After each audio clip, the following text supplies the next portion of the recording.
Welcome to the Lead to Excel podcast, where faith, leadership, emotional intelligence, and neuroscience meet. I'm Maureen, your host, and I'm here to help you think differently, lead boldly, and live intentionally. If you're ready to unlock your potential and transform the way you lead and live, you're in the right place. Remember to subscribe to this podcast so you never miss an episode. Let's dive in. Welcome to another Monday Live with Maureen. Every Monday, I go live in the Mindsight Women's Network, and I teach for a few minutes, and then we switch off the cameras and we go deep. We start talking, we coach, and we really apply the learning to our lives, basically. So the Mindsight Women's Network is really the platform where this is coming from. So if you're meeting me for the first time, my name is Maureen. I'm the CEO of the Mindsight Academy and founder of Mindsight Women's Network. Mindsight Women's Network, like I said, is where I do this teaching every Monday. And someone has coined it Monday Mornings with Maureen. So I'm going to just get into the teaching and then I'll talk about the network later. So today, I want us to look at a topic, and I've actually pulled this from my book, which is Rewire Your Brain with Neuroscience and Scripture Every Day. And this is it's a devotional. It's a 366 daily guide. You know, there's everything in this book. It's your personal coach. And I've pulled the teaching today from day 65 and 66. So if you see me looking down, that's what I'm looking at.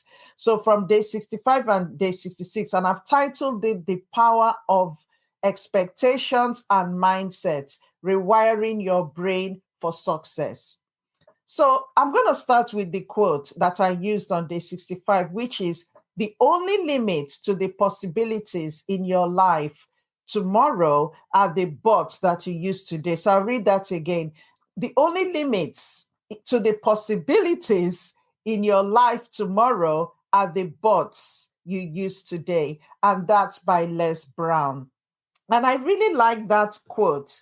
It's a quote that really resonated with me when I came across it. So that's the quote I've used on day 65, like I said. So, and I'm going to start by asking you a question. Have you ever believed something about yourself that turned out to be false or turned out to not be true? Maybe you thought that you weren't good at something, only to realize later that you actually could master it with effort and practice. We often hear the phrases, when people say, it runs in my family, or I'm just wired this way, as if our genes have the final say, literally, in our intelligence, in health, or in our future.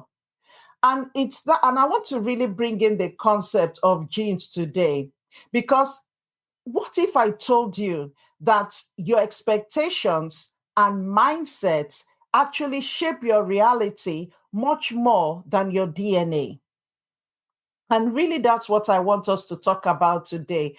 Proverbs 23:7 says, as a man thinks in his heart, so is he.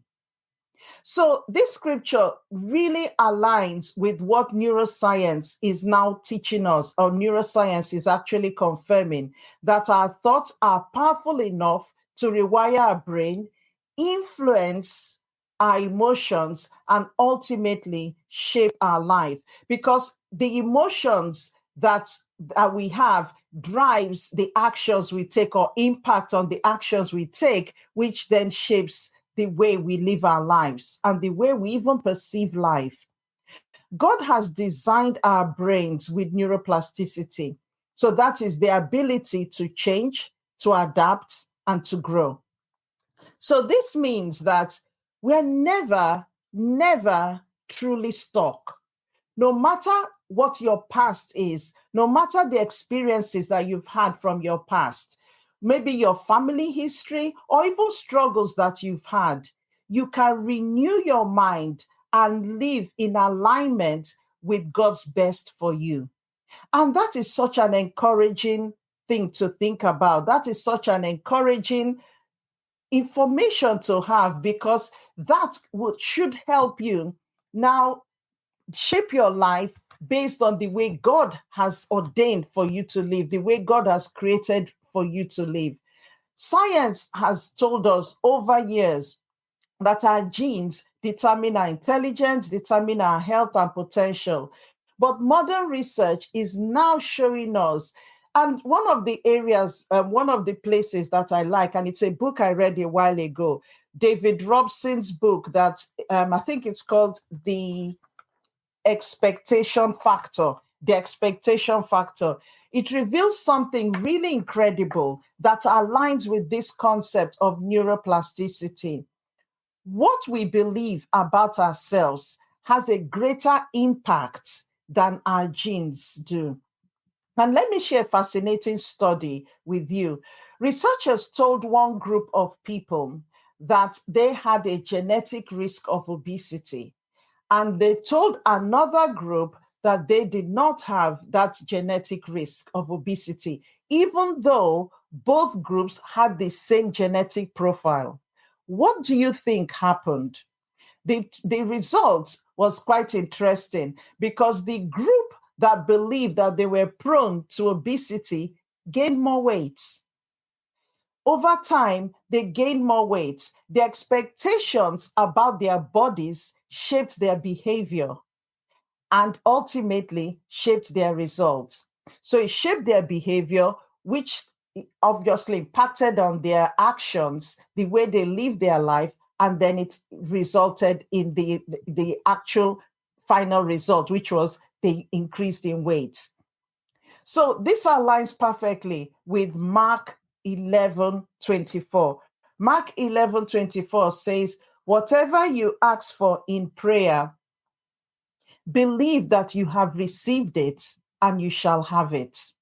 So whatever you ask for in prayer, believe you have received it and you shall have it, or it will be yours, depending on the version you read it from.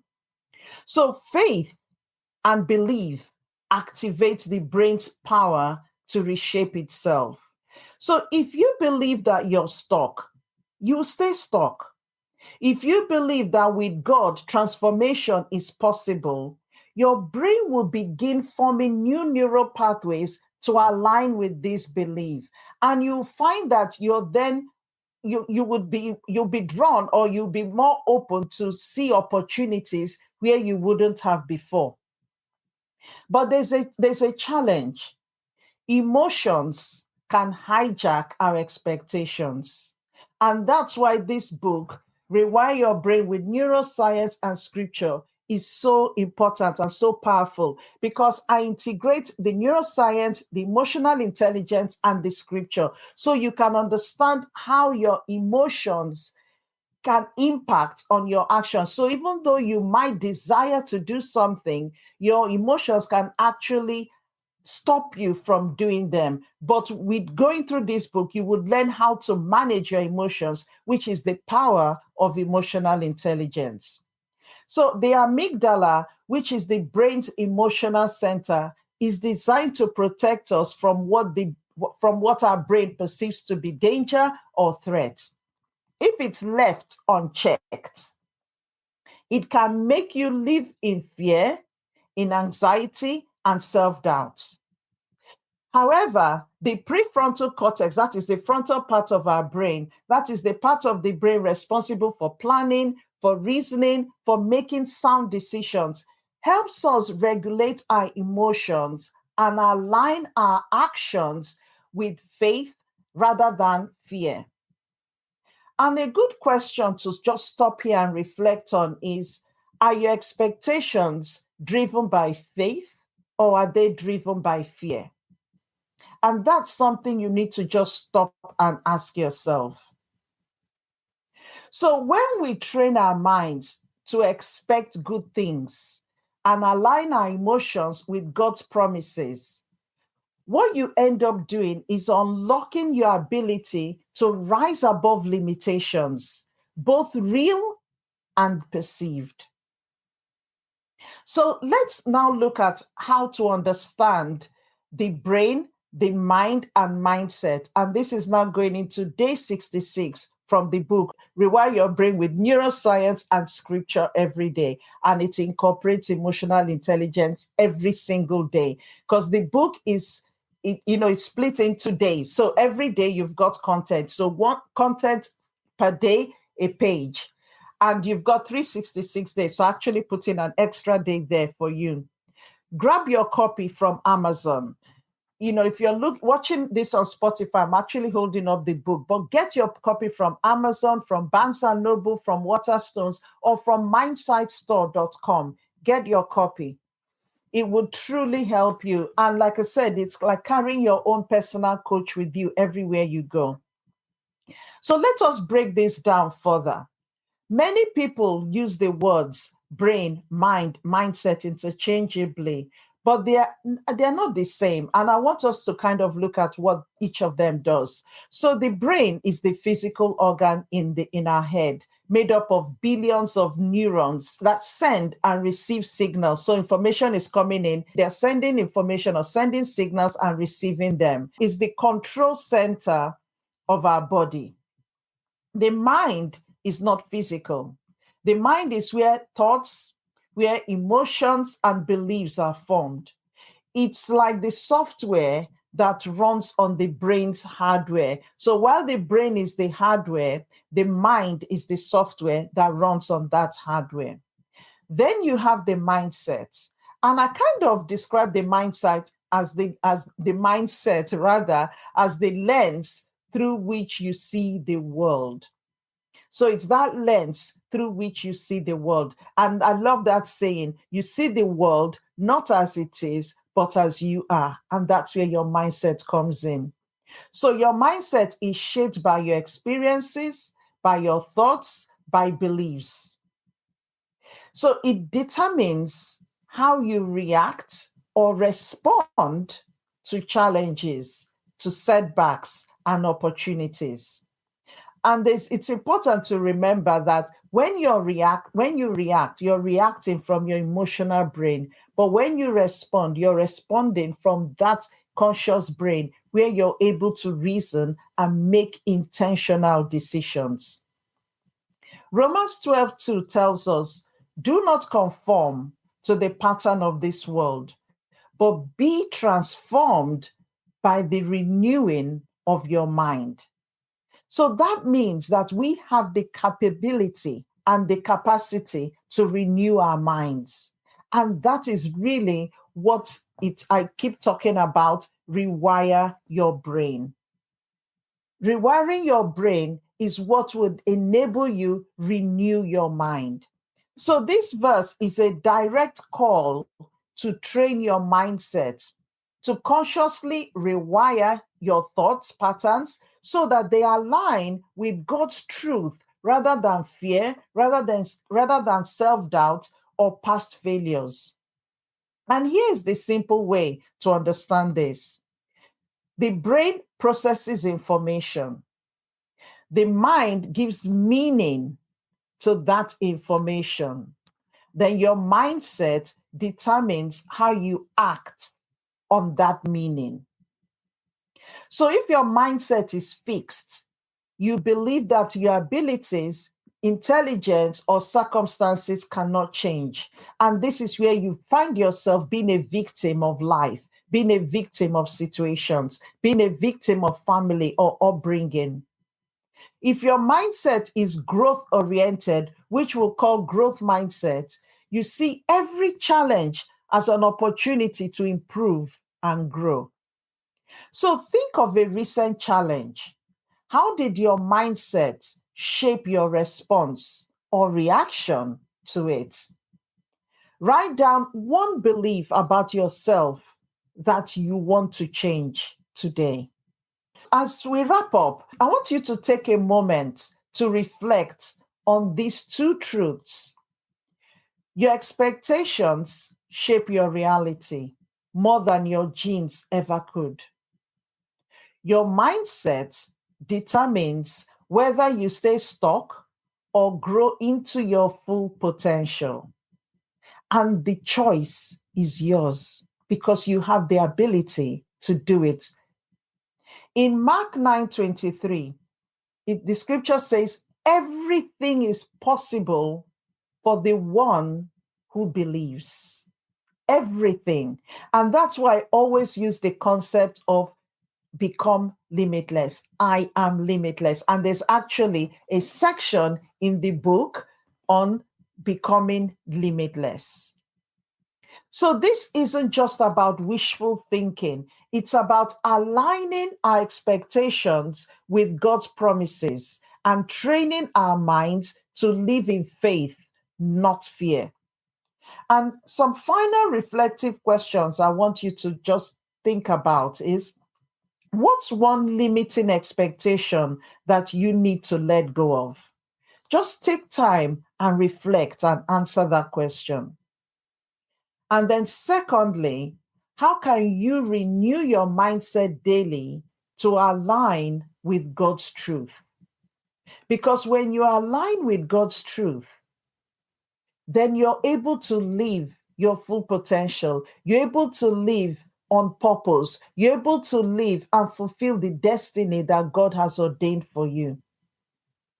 So, some practical next steps. And in the book, at the end of every day, you have practical tips and reflective questions. So, I'm kind of just going through this the way it would be in the way it is in the book. So, first and foremost, speak life over yourself. Declare God's promises out loud each morning. Say them out loud so that your brain can hear them as well, because that is helping you to rewire or wire and rewire your brain. Reframe negative thoughts. Replace limiting beliefs with scripture-based truths, because you know that scripture is the truth.